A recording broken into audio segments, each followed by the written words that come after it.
कोष्ठ एंड आस्य शरीर में आप देखिए, सबसे पहले तो यही बात आती है कि कोष्ठ आखिर है क्या चीज़, क्या है कोष्ठ। ठीक है, तो डेफिनेशंस देखते हैं लोगों ने क्या क्या दी हुई है। अपने चरक आचार्य क्या कहते हैं। ठीक है, वो कहते हैं कोष्ठ है पुनः उच्यते महास्रोत है, मतलब महास्रोत कोष्ठ का ही एक सिनोनिम हो गया। शरीर मध्यम, अगेन सेकंड सिनोनिम। ठीक है, महानिम्न आम पक्वाश्य चेती पर्याय। ठीक है, कोष्ठ को ही महास्रोत कहते हैं, कोष्ठ को ही शरीर का मध्य हिस्सा कहते हैं, कोष्ठ को ही महानिम्न कह देते हैं, कोष्ठ ही आम पक्वाश्य मिलके बन जाता है। ठीक है, तो ये सब सिनोनिम हो गए कोष्ठ के। तो एक तरह से अगर आप देखो तो वो जीआईटी की बात कर रहे हैं, गैस्ट्रो इंटेस्टाइनल ट्रैक्ट की। ठीक है, वही सब है, सारा पूरा हिस्सा, या फिर मिडल ट्रंक पार्ट पूरा ले लिया। ठीक है, शाखा और सिर को छोड़ के बाकी शरीर मध्यम पूरा इन्होंने कर लिया। ये पर्याय है इसके। ठीक है, ये आभ्यंतर रोग मार्ग होता है। चरक सूत्र 11 में तीसरेषणी अध्याय है, वहाँ पे 3 3 के 8 कॉम्बिनेशन बताए हुए ना, अष्टत्रिक का वर्णन है वहाँ पे। और अष्टत्रिक में एक रोग मार्ग भी होता है। ठीक है, बाह्य, आभ्यंतर, ठीक है, मध्य वाला। तो ये आभ्यंतर रोग मार्ग होता है, जब वहाँ जाएंगे तो आपको याद कराएंगे ये। ठीक है, सुश्रुत आचार्य ने चिकित्सा स्थान सेकंड चैप्टर में, ठीक है, कहा है स्थानानि आम अग्नि पक्वाना मूत्रस्य रुधिरस्य च हृदय उंडूक फुफश्च कोष्ठ इति अभिधीयते। ठीक है, कोष्ठ किसको कहा जाता है, इन सबको कोष्ठ कहा जाता है। ठीक है, आम का स्थान, अग्नि का, पक्वाशय का, मूत्राशय, सॉरी आशयाशय नहीं, आम अग्नि पक्व मूत्र रुधिर हृदय उंडूक और फुफ्फुस, ये सब कोष्ठ में आया करते हैं। ठीक है, आचार्य चरक ने इनको कोष्ठ ना कह के कोष्ठांग कहा हुआ है कि कोष्ठ के अंग है ये। कोष्ठ उन्होंने ऊपर जो चीज़ लिखी हुई उसको कह रखा, इन्होंने इसी को एज सच कोष्ठ नाम दे दिया। ठीक है, क्योंकि श्लोक में लिख दिया तो दे दिया, समझो। ठीक है, अष्टांग हृदय क्या कहता है, वो कहता है अंतः कोष्ठो महास्रोत है आम पक्वाश्य आश्रय, तो वही चरक जैसा लगभग लगभग इन्होंने कॉपी कर दिया। ठीक है, तो ये कोष्ठ की बात थी। कोष्ठ एग्जैक्टली वर्ड किसने किस चीज़ के लिए यूज किया हुआ है। ठीक है, अब बात आती कोष्ठांग पे। कोष्ठांग क्या होते हैं, तो ऑब्वियसली कोष्ठ के अंग कोष्ठांग होंगे, तो कोष्ठ से संबंधित अंग जो है कोष्ठांग है। इसका जो रिलेशन, इसके नाम जब आप पढ़ोगे तो ये नाम क्या है, विसरल ऑर्गन्स मिलेंगे आपको, correlated with the visceral organs of thorax abdominal and pelvic cavity. पूरा जो मिड पार्ट हो गया बॉडी का, एक्सेप्ट द लिम्स और हेड, इसको छोड़ दो, बाकी जो भी कुछ बॉडी में बचा, उन सब में जो भी विसरल ऑर्गन्स आ रखे हैं सबके नाम कोष्ठांग में सम्मिलित कर दिए जाते हैं। फिर क्वेश्चन आते हैं कि कोष्ठांग की संख्या किसने कितनी मानी हुई है, तो ये संख्या पे आ जाओ।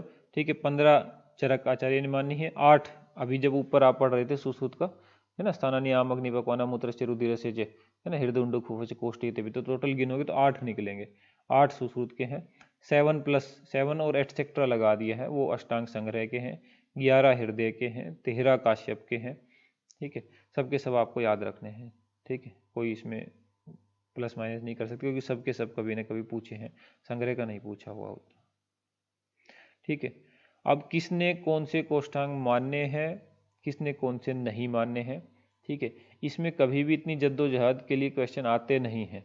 ठीक है, हमने लिख लिया है कि आपको एक थोड़ा इजीनेस रहेगी, बाकी एक कॉमन सेंस ही है कि भैया कि हाँ ये कि नाम गिनवाए हैं उसने। तो चरक का सबसे ज़्यादा फेमस मत है।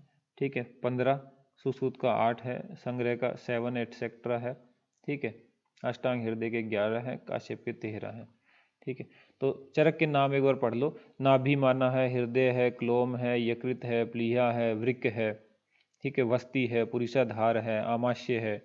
ठीक है, पक्वाशय, फिर गुदा में उत्तर गुद, अधर गुद, आंत्र में शूद्र अंत्र, स्थूल अंत्र, और एक वपावहन, ऐसे करके इन्होंने पूरे कर दिए अपने। ठीक है, अब आप जब इसको देखोगे तो आपको एग्जैक्ट दूसरा आइडिया लग जाएगा किसने कौन से माने, किसने कौन से नहीं माने। अब इसी में फॉर एग्जांपल नीचे देख लो आप, डिम्ब, ये एक यूनिक है जो हृदय के में है, औरों के में नहीं है। फुफ्फुस, ठीक है, फुफ्फुस का खूब खूब क्वेश्चन आता है कि क्या चरक ने नहीं माना है फुफ्फुस। ठीक है, निम्न में से कौन सा कोष्ठांग चरक ने नहीं माना है, तो चरक ने फुफ्फुस नहीं मान रखा है, बाकी सब लोगों ने इन्होंने फुफ्फुस मान रखा है। ठीक है, अच्छा, काश्यप के में देखो तो उन्होंने उत्तर गुद अधर गुद ना कह के सिर्फ एक सिंगल गुद कह रखा है, उनके में दो नहीं है, उत्तर और अधर। ठीक है, सिंगल गुदा मान लिया है। ठीक है, ऐसे करके एक क्वेश्चन हो रहता है इसका। और ठीक है, उंडूक वर्ड, ठीक है, उंडूक वर्ड देखो चरक्के में नहीं है। ठीक है, इनके पास उंडूक है सबके पास, चरक्के में नहीं आया हुआ है। बस बाकी ठीक है, कोई ऐसी खास बात नहीं है। बाकी काउंटिंग याद रखना और सब ठीक है बस। चल सुश्रुत का तो भैया आपको वो पूरा याद ही रखना पड़ेगा कि कौन से हैं कौन से नहीं, तो उसके लिए वो श्लोक याद उसका याद कर सकते हो जो ऊपर आया हुआ है। ठीक है, जब हम ये पढ़ रहे थे एकदम शुरू में कोष्ठ की परिभाषा, ये वाला स्थानानि आम अग्नि पक्वाना मूत्रस्य रुधिरस्य च हृदय उंडुक फुफस्य कोष्ठ इति अभिधीयते। ये इसके 8 कोष्ठांग कोष्ठ हैं, या को इन्हीं को कोष्ठांग कह दिया है। ठीक है, तो ये याद रख सकते हैं इसके, बाकी सब ठीक है, कोई इशू नहीं। नेक्स्ट पे आओ।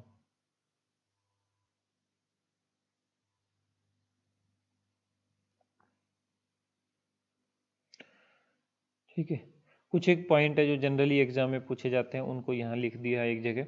ठीक है, कि सभी आचार्यों ने हृदय को कोष्ठांग में गिनवाया है, कोई ऐसा नहीं है जिसने हृदय को छोड़ा हो, सबने गिनवाया है। ठीक है, सुश्रुत ने मूत्र स्थान को कोष्ठांग में लिखा है, और वृक और वस्ति जो कि मूत्र के निर्माण से रिलेटेड होते हैं, इनको नहीं लिखा है, मूत्र स्थान लिख के छोड़ दिया है। पूरा 8 ही तो उन्होंने बताया, ज़्यादा बताया नहीं। ठीक है, कोष्ठांग में फुफ्फुस को किस किसने माना हुआ है, तो सुश्रुत वाग्भट, दोनों के दोनों वाग्भट और सुश्रुत ये लोग फुफ्फुस को मानते हैं। चरक ने नहीं मान रखा, वहाँ ऊपर भी हमने टिक लगा लिया था, नहीं नहीं तो क्लियरली लिख भी सकते हो चरक ने नहीं माना है, तो याद भी रहेगा आपको कि चरक ने नहीं ही माना है। और मानने वालों के नाम भी कर लिए तो भी जो बचे वो नहीं माना है। एक अष्टांग हृदय का वहाँ आपको निशान लगाई दिया था कि डिम्ब उसका एक अलग आया है। वह भेल ने एक निव्याप्य हन नाम का कोष्टांग माना हुआ है। ठीक है, भेल ने कोष्टांग में पक्वाश्य ना लिख के एक अवहनन नाम का भी लिखा हुआ है। तो ये कुछ एक से पॉइंट है बस, उससे रिलेटेड और कुछ नहीं। नेक्स्ट टॉपिक है अपना आशय वाला। इस आशय का वर्ड का आखिर मतलब क्या है? आशय का मतलब आसरा देना। ठीक है, आश्रय का मतलब आसरा, आसरा मतलब अधिष्ठान, जहाँ पे कोई चीज़ रहेगी। तो अधिष्ठान, आधार, आश्रय, ये सब आश्रय के मतलब है। ठीक है, तो अब इसकी डिस्क्रिप्शन देखते हैं। चरक आचार्य से शुरू करते हैं। चरक आचार्य ने आश्रय की संख्या का ऐसा कोई वर्णन नहीं कर रखा कि कितने आश्रय हैं कितने नहीं हैं, तो उनकी तो बात गई। सुश्रुत आचार्य में पहुंच गया वो। सुश्रुत आचार्य ने 7 आश्रय गिनवाए हुए हैं पुरुष में, और कहा है कि स्त्रियों में एक 8वां, ठीक है, गर्भाशय होता है। ठीक है, तो मेल में हो गए 7 और फीमेल में हो गए 8। ठीक है, ये होगी आश्रय की संख्या। अब वो 8 आखिर हैं कौन कौन से? जो 7 है, सॉरी 8वां तो याद ही है, गर्भाशय। वात, पित्त, कफ, रक्त। ठीक है, तो बिल्कुल सीधा बनना, VPKR, 4 तो यहीं खत्म हो गए। ठीक है, आमाशय, पक्वाशय, मूत्राशय। ठीक है, तो आम, पक्व और मूत्र, VPKR कच्चा पक्का मूत्र। ठीक है, ये याद हुए बस। सुश्रुत के 7 आश्रय कौन से हैं? VPKR वात पित्त कफ रक्त, कच्चा पक्का मूत्र, आम, पक्व और मूत्र, आमाशय, पक्वाशय, मूत्राशय, और उधर से VP के वाताशय, पित्ताशय, श्लेष्माशय, रक्ताशय, ऐसा याद कर लो। स्त्रियों का तो याद आपको याद ही रहेगा, 8वां गर्भाशय हुआ करता। वाग्भट आचार्य क्या कहते हैं? सुश्रुत के समान उन्होंने यहाँ पे बताया हुआ है। ठीक है, अष्टांग हृदय ने आश्रय के लिए आधार शब्द का प्रयोग जो है वो किया हुआ है। ठीक है, अच्छा भी सारंगधर जी पे आ जाओ। उन्होंने कहा है कि मध्य काय में, ठीक है, मध्य शरीर में 7 आश्रय हुआ करते हैं। ठीक है, ओके जी। 7 कौन कौन से हैं देखो अब इनको। ठीक है, ये कफ वाला हो गया। ठीक है, ये इधर वात वाला हो गया, ये रक्त वाला हो गया। ठीक है, एक पित्त जो अपना था उसकी जगह पे इन्होंने अग्नाशय मान लिया, पित्त की जगह पे इन्होंने अग्नाशय कह दिया। तो बेसिकली तो वही हुए VPKR। ठीक है, लेकिन पित्त आशय, पित्त वाला ना कह के क्या हो गया, अग्नाशय हो गए। 4 याद हुए। ठीक है, अग्नाशय। ठीक है, अब देखो आमाशय, ठीक है, मलाशय और मूत्राशय। ठीक है, तो कच्चा पक्का मूत्र सुश्रुत में भी था। सारंगधर का कुछ ना हो तो सारंगधर जो है हमेशा सुश्रुत को ही फॉलो करता है शारीर के केस में, क्योंकि सुश्रुत शारीर में श्रेष्ठ है, तो उसने अपनी बुक लिखी उसी से उठा लिए सब। तो कच्चा पक्का मूत्र से आमाशय, ठीक है, और इन्होंने फिर यहाँ पे मलाशय ले लिया, वो वाला ना लेके मलाशय ले लिया और मूत्राशय ले लिया। तो मेरे हिसाब से तो कोई दिक्कत नहीं याद करने में। VPKR कच्चा पक्का मूत्र ऐसा करके सुश्रुत का याद किया। इसमें बस इतना ध्यान रखना है कि पी की जगह इन्होंने अग्नाशय वर्ड कर दिया पित्ताशय की जगह, और पक्वाशय की जगह इसने मलाशय लिख दिया, बाकी सब सेम है। ठीक है, हाँ, स्त्री के केस में जब ये आए हैं तो इन्होंने स्त्री के केस में 3 एक्स्ट्रा कर दिए। स्त्री में जो आशय हैं वो 3 कर दिए इसने एक्स्ट्रा। ठीक है, कैसे? ठीक है, एक गर्भाशय कर दिया, 2 स्तनाशय कर दिए। ठीक है, एक गर्भाशय जिसको धरावर्ण कह दिया है और दो स्तनाशय कर दी, इस तरह करके 10 बना दिए, बस खत्म। ठीक है, काश्यप का उतना नहीं पूछता। काश्यप के में एक बात याद रखना, एक कृमि आशय इन्होंने बताया हुआ है, कृमि आशय। ठीक है, तो आपको पता है बच्चों में वर्म्स वगैरह और ये सब चीज़ें ज़्यादा रहती है, कृमि वगैरह, है ना, होता है कि नहीं होता बच्चों में। तो इस वजह से बच्चों के लिए जब काश्यप आचार्य बता रहे हैं 7 आशय इन्होंने बताए, ठीक है, तो उसमें कृमि आशय का याद रखना है कि ये इसका यूनिक है। बाकी देख लो आप, अंदर कुछ पूछता नहीं ज़्यादा वैसे तो, विण, मूत्र, कृमि, पक्व, आम, कफ और पित्ताशय। ठीक है, ओके। तो इसके में रक्ताशय भी नहीं है। ठीक है, और क्या होते थे अपने वहाँ पे, वात, पित्त, कफ, रक्त, कच्चा पक्का मूत्र, कच्चा पक्का मूत्र, यही तो है सुश्रुताचार्य जो हमने याद किया। ठीक है, तो वात हट गया, इसमें वात भी नहीं आया। ठीक है, पित्त जो है आया हुआ है, कफ जो है आया हुआ है, रक्त भी नहीं आया हुआ। ठीक है, कच्चा पक्का आया हुआ है, मूत्र भी आया हुआ है, तो 2 हट जाते हैं इसके में। ठीक है, एक तो वात हट गया, एक रक्त हट गया। वात और रक्त हट के क्या ऐड हो गया इसमें, एक तो विण ऐड हो गया। ठीक है, ये विण और ये कृमि, ये प्लस हो गए, नए नए एडिशन हुए। ठीक है, और पित्त जो है वो माइनस हो गया, रक्त जो है वो माइनस हो गया, सॉरी वात जो है वो माइनस है, पित्त तो है, पित्ताशय तो दिया हुआ, वात हो गया। तो इसको थोड़ा सा ऐसे भी रिलेट कर सकते हो आप कि बच्चे जो होते हैं वो कफ प्रधान है, बच्चों की लाइफ है ना, बाल्यावस्था कफ प्रधान है, तो वात उसमें नहीं उतना होता है, तो वाताशय नहीं ले रखा। ठीक है, एक रक्ताशय हटा दिया। स्त्रियों में 8वां गर्भाशय इन्होंने भी माना हुआ। तो आशय वाला इतने ही क्वेश्चन आशय पे बनते हैं और कोई बनते नहीं। ठीक है, सुश्रुत का हो गया, सारंगधरा का हो गया, काश्यप का हो गया, दोनों वाग्भट का हो गया, चरक ने मानना नहीं है कुछ, बस। ठीक है, नेक्स्ट टॉपिक पे चलिए।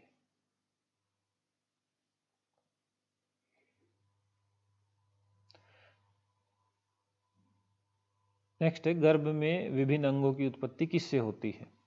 ठीक है, ये वाला टॉपिक, तो ये इसके आपको खूब क्वेश्चंस देखने को मिलेंगे। ठीक है, इसमें जो और कुछ पढ़ता नहीं, ये एम्ब्रियोलॉजी है।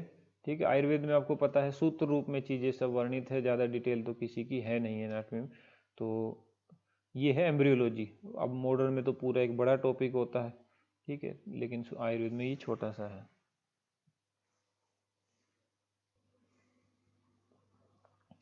स्टार्ट करो। गर्भ में, ध्यान देना इस पॉइंट को, ये गर्भ में हो रही है सारी बातें। कभी आप ऐसे बाहर सोचने लगो कि इससे ये कैसे बन जाएगा, तो ये यहाँ बना ही नहीं रहा है, ये सब गर्भ में बना है। ठीक है, गर्भ में विभिन्न अंगों की उत्पत्ति। ठीक है, यकृत और प्लीहा ये बने हैं शोणित से, रक्त से। तो यकृत और प्लीहा को रक्त से रिलेट करना कोई मुश्किल नहीं है। ठीक है, रक्त व स्रोतस के मूल भी यकृत प्लीहा होते हैं, चरक के अनुसार। सुश्रुत में यकृत प्लीहा रक्तवाही धमनियाँ ऐड हो जाती है। ठीक है, लेकिन यकृत प्लीहा इजीली रिलेटेबल है रक्त के साथ। ठीक है, फुफ्फुस, फै से फुफ्फुस है और फा से फेन है, तो शोणित फेन प्रभव। ठीक है, ये याद करना। उंडुका, ठीक है, उंडुका, और वैसे भी उंडुक अभी पीछे याद है आपको, उंडुकस्त मलधरा, जो पुरीष धरा मलधरा कला हम पढ़ रहे थे, उसमें उंडुक या पक्वाशस्त होकर मल का विभाजन हो रहा था। तो उंडुका और किट, किट मतलब मल हो गया वही, उंडुका, किट्टा, फुफ्फुस का फेन था। आंत्र, गुद और वस्ती, ठीक है, तीनों के इकट्ठे दे रखे हैं। ठीक है, मोटा मोटा याद रखना है तो वीपी के आर सीधा सीधा याद रखो। बहुत घुमा फिरा के याद रखना है तो रक्त और कफ का परम प्रसाद भाग प्लस में पित्त एंड वायु। ठीक है, तो बेसिकली तो क्या बना, वात, पित्त, कफ, रक्त, ये चारों मिलके जो है आंत्र, गुद और वस्ती बनाया करते हैं। जीवा, ठीक है, जीवा के बारे में तो हम याद रखें, जीवा जो है मारक होती है, माँ रे के। ठीक है, माँ से मांस हो जाएगा। ठीक है, रे से रक्त हो जाएगा, कैसे कफ हो जाएगा। घुमा फिरा के कहो तो उदर में पच्यमान कफ शोणित मांस के सार से बनता। ठीक है, लेकिन इन सब की एग्जाम में कोई ज़रूरत नहीं पड़ती है घुमा फिर, क्योंकि वहाँ लिख के तो आना नहीं, वहाँ पॉइंट होते हैं, आपको बस सेलेक्ट करना है एक कौन सा है। तो वो इतन ऐसे नहीं पूछेगा कि मतलब इतना, आपको ये 3 नाम पता है, मांस, रक्त और कफ, ये जिसमें आ जाए, ठीक है, वो अपने आप जो है जीवा वाला बन जाएगा। ठीक है, नेक्स्ट पे आओ। ठीक है, स्रोतों का विदारण और पेशियों का बनना। ठीक है, होता क्या है, उष्मा और वायु, ठीक है, ये दोनों स्रोतों को विदारित करती है। ठीक है, और उष्मा वायु ये है, यही दोनों जो है मांस में जाकर पेशियों का निर्माण करती है। तो यहाँ पे 2 पॉइंट हमने पढ़े कि ये स्रोतस आखिर कैसे बनते हैं, और मतलब इन कैसे विदारण होता है इनका, पेशियां आखिर कैसे बनती है। तो दोनों के लिए ही ऊष्मा और वायु जो है वही जाके स्रोतस को एक्सपेंड कर देगी, उनका विदारण कर देगी, और यही ऊष्मा और वायु जो है मांस में जाके मांस का विभाजन कर देगी और उससे पेशियां बना देगी। स्नायु आखिर कैसे बनता है, ठीक है। स्नायु देखो, ठीक है, वायु प्लस शिरा प्लस में मेद का स्नेह भाग, ये स्नायु बनाते हैं, ठीक है। ओके, ठीक है। तो आपको याद रखने बस ये कुछ पॉइंट है कि एक्चुअल में जो है मेद का स्नेह, अगर इसको थोड़ा और एक्सप्लेन करके कहें तो ये कुछ बात ऐसे बनेगी कि शिरा जो है वो एग्जिस्ट कर रही है ऑलरेडी, ठीक है, शिरा एग्जिस्ट कर रही है। अब वायु आई, ठीक है, वायु ने क्या किया, ठीक है, शिरा में मेद का स्नेह भाग, ठीक है, मेद का स्नेह भाग और लेके, ठीक है, और फिर इनको कन्वर्ट किया है स्नायु में। तो शिरा प्लस में मेद का स्नेह भाग, वायु की हेल्प लगी और स्नायु में चेंज हो गया, ठीक है, ध्यान रखना। लेकिन फिर शिरा में और स्नायु में आखिर चेंज क्या हुआ है, क्या फर्क है दोनों में। शिराओं का जो पाक था वो मृदु था, ठीक है, और वायु ने यहाँ पे आके खरता ला दी है स्नायु के पाक में, तो स्नायु जो बना है उसका पाक खर है, ठीक है, और शिरा का पाक मृद, मतलब समझो कि शिराएं मृदु है, स्नायु खर होते हैं। तो वैसे भी स्नायु टेंडेंस वगैरह से कोरिलेटेड होते हैं, तो टफ हैं, खर हैं, शिराएं तो मृदु होती हैं, वेसल्स हैं मृदु होती, तो शिराओं का पाक मृदु, स्नायु का पाक खर। बाकी शिरा प्लस मेद का स्नेह प्लस वायु, ये मिलके स्नायु बना देते हैं। आशय का निर्माण कैसे, अब याद कर लें, उसमें बहुत फिलोसफी लगाने की कोई ज़रूरत नहीं है, क्योंकि यूज भी नहीं होता है कहीं पे, ऐसा भी नहीं कि कुछ समझ के उसमें नोबेल प्राइज मिलना। आशय का निर्माण, वायु द्वारा आशय का अभ्यास करने से आशय की उत्पत्ति होती है, ठीक है। तो आशय मतलब अभ्यास करने से आशय की उत्पत्ति होती है, और वायु ही उत्पत्ति करता है। तो जितने भी होलो स्ट्रक्चर ये सब है, विवर्धन वगैरह सब, ठीक है, विदारण वगैरह ये सब वायु के कंट्रोल में यहाँ दे रखा। फिर आ जाओ वृक्क वृषण हृदय, खूब पूछे जाएंगे ये, ठीक है। वृक्क रक्त और मेद के प्रसाद से है, तो याद करने को हम कर लेते हैं वृक्क में रक्त, ठीक है, वृक्क किडनी से कोरिलेट करते हैं, रक्त तो वहाँ जाया ही करता है, ठीक है, सारा डिटॉक्सी प्योरिफिकेशन होता है वहाँ पे, ठीक है। तो वृक्क में रक्त, में से जो है मेद ले लो, रक्त से रक्त ले लो, ठीक है। अच्छा, वृषण, ठीक है, वृषण में याद रखना होता है मांस मेकर,